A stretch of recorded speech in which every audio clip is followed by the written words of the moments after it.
Bonjour, ce tutoriel il va nous montrer comment retrouver la période, le temps de la sortie TTL du générateur de fonctions de la carte d'acquisition de National Instrument. Alors, présentement, le CSCOP, en bas à droite, on voit la sortie TTL et je peux vous montrer au niveau du bornier. Donc, on est connecté ici sur la sortie TTL et on est au niveau de l'entrée du compteur. On voit ici qu'on est tout simplement au niveau du compteur à la source 0, ce qui correspond à PFI 8.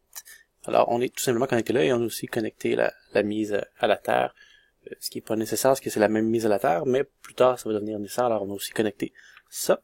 Alors, on va retourner voir notre oscilloscope et on va commencer tout de suite avec le VI qu'on doit faire pour le compteur. Alors, on va commencer simplement avec les DAC Express. Alors, si on va ici au niveau de nos fonctions, que je vais remonter à l'instant d'écran, on va prendre encore une fois l'assistant DAC.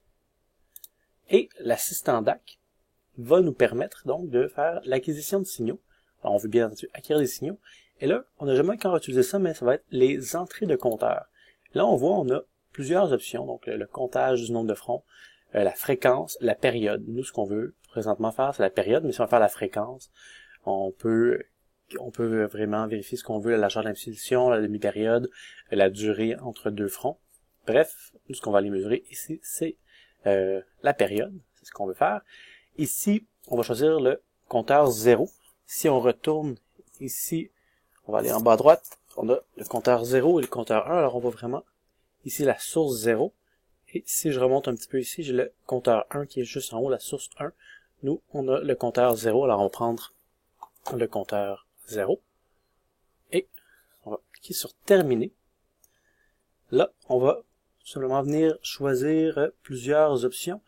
Et là, c'est pas tout qui rentre à l'écran. Désolé, je vais monter. On peut pas monter ça. On va juste ratisser ça ici. Parfait.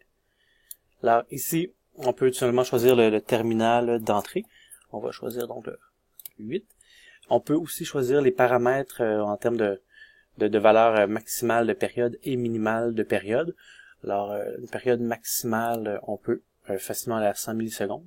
C'est parfait. On va de toute façon, ça va être la valeur maximum. Et la valeur minimum en termes de période, on peut aller je dirais peut-être à une trentaine de nanosecondes.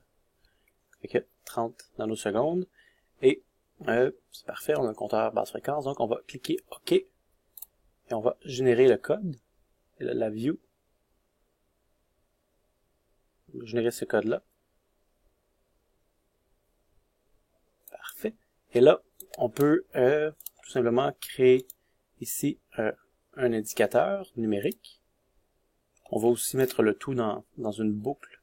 Pour qu'on puisse voir les valeurs des périodes et qu'on puisse l'arrêter avec un bouton stop. Et là, on va aller sur la face avant et on va tout simplement démarrer notre compteur.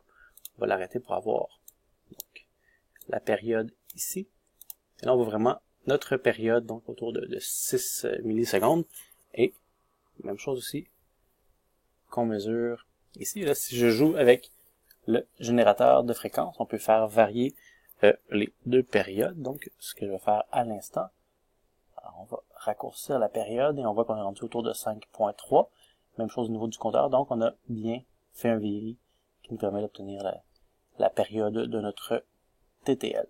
Alors, c'est terminé.